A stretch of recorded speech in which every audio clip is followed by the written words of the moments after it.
मैं एक बात बहुत डरते डरते झिझकते झिझकते कहना चाहूंगा, लेकिन कहूंगा जरूर इसलिए कि मैं किशोर कुमार का बड़ा हार्डकोर फैन हूं। किशोर कुमार ने जब भी किसी के साथ गाना गाया है तो आपको एक फर्क महसूस हुआ है, किसी के भी साथ हो, मेल सिंगर हो या फीमेल सिंगर। देखिए ये सारे सिंगर्स सर आंखों पे ग्रेट सिंगर्स थे, हैं, इसीलिए वहां हैं, इसीलिए वहां थे, सब अच्छे। किशोर कुमार में कुछ अलग बात थी। आप ये देखिए कि कभी भी किशोर कुमार ने जब गाया है किसी के साथ गाना तो आपका ध्यान किशोर कुमार की आवाज पे ही रहता था। अगर एक ऐसा गाना हुआ है कि जिसका एक मेल वर्जन है, ये एक फीमेल वर्जन है। तुमसे प्यार कितना ये हम नहीं जानते, मगर जी नहीं सकते तुम्हारे बिन।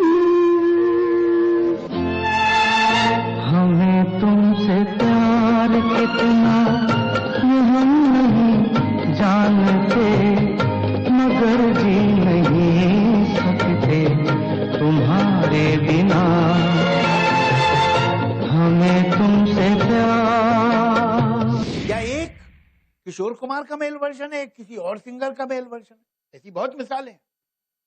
तो फिर उसमें किशोर कुमार का ही गाना चला है, वो दूसरा वर्जन नहीं चला, किशोर कुमार ही का गाना हिट हुआ। ये एक एज थी। बिन जाऊं कहाँ, तुम बिन जाऊं कहाँ, के दुनिया में आके कुछ न फिर चाह सनम तुमको चाह के। तुम बिन जाऊं कहाँ, के दुनिया में आके कुछ न फिर चाह कभी तुमको चाह के। तुम बिन हा हा हा हा हा हा हा हा हा हा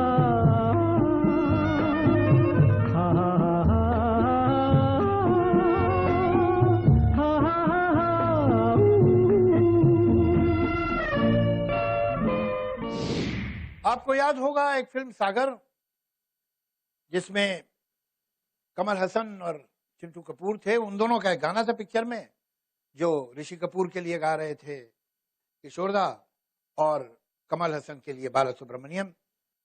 तब तक तकनीक ऐसे डेवलप हो गई थी कि अगर डुएट भी हो तो एक सिंगर आके चला जाता, गाता था, चला जाता था, फिर बाद में अगले दिन दूसरा सिंगर आ जाता था, 2 दिन बाद आता था, वो अपना हिस्सा गा देता था और वो जोड़ दिया जाता था, आपको लगता है दोनों साथ में गा रहे हैं।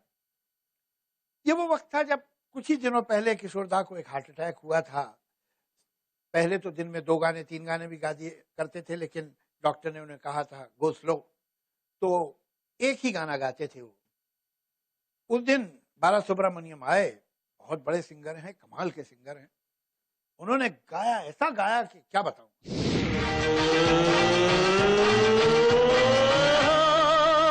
यूं ही गाते रहो, मुस्कुराते रहो, नाचो रे सब झूम के गाओ रे, गाओ रे, आओ रे। और मैं किशोर कुमार का वफादार और उनका चाहने वाला, उनका फैन, मैं तो बड़ा घबरा सा गया। मैंने कहा अपने दादा की तबीयत भी आजकल सुना कुछ ठीक नहीं है और वो कुछ कमजोर भी हो गए हैं, और इतना अच्छा गाया बाला सुब्रमण्यम ने, ये तो अपना दादा कुछ वीक पड़ जाएगा। अगले दिन किशोरदा है, कोई लुंगी कुर्ता पहने, वही मजाक, वही मुस्कुराते हुए उसी तरह से, और उन्होंने आके वो गाना गाया। और जब उन्होंने गाया तो मैं जाना कि किशोर कुमार है। उसकी आवाज कभी किसी के आगे फीकी पड़ नहीं।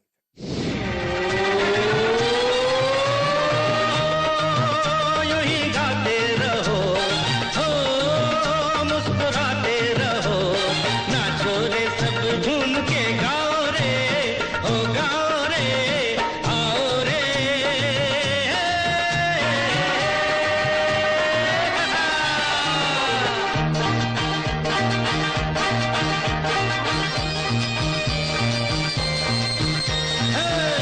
तलक रात रहे जाम रहे, दिल को दीवानगी से काम रहे।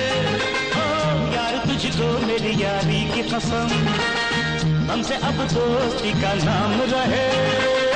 चलो अब झूम के मस्ती में ये गाओ रे।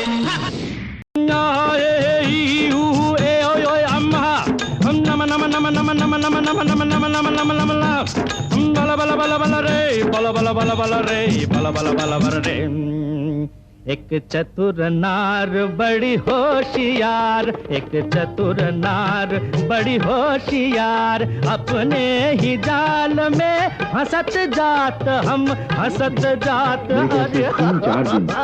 एक चतुर नार बड़ी होशियार। तो मैंने सोच के रखा था कि मैं मजा चखाऊंगा अभी किशोर को, ऐसा गाऊंगा। जब किशोर गाना शुरू किया मुझे लगा कि he really caught the spirit of the song.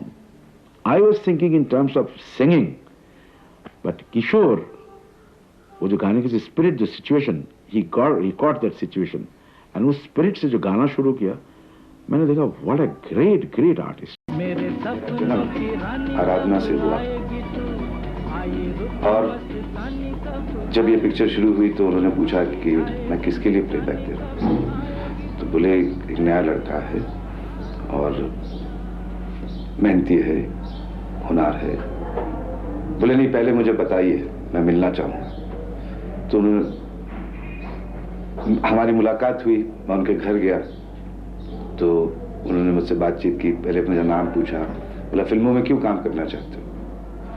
तो मैंने कहा कि भाई शुरू से जब से मैंने होश संभाली है मैं हमेशा एक एक्टर बनना चाहता था, और मैं चाहता हूँ कि हजारों लाखों करोड़ों लोग जो हैं मैं उनकी सेवा कर सकूँ। तो बोले किस तरह की सेवा। मैंने कहा थ्रू एंटरटेनमेंट, क्योंकि हमारे हिंदुस्तान में और एंटरटेनमेंट है ही क्या फिल्मों के अलावा। तो अगर मैं एक ड्रॉप इन द ओशन का भी अगर काम कर सकता हूँ और लोगों को एंटरटेन कर सकता हूँ तो मेरे से ज़्यादा भाग्यशाली कौन होगा।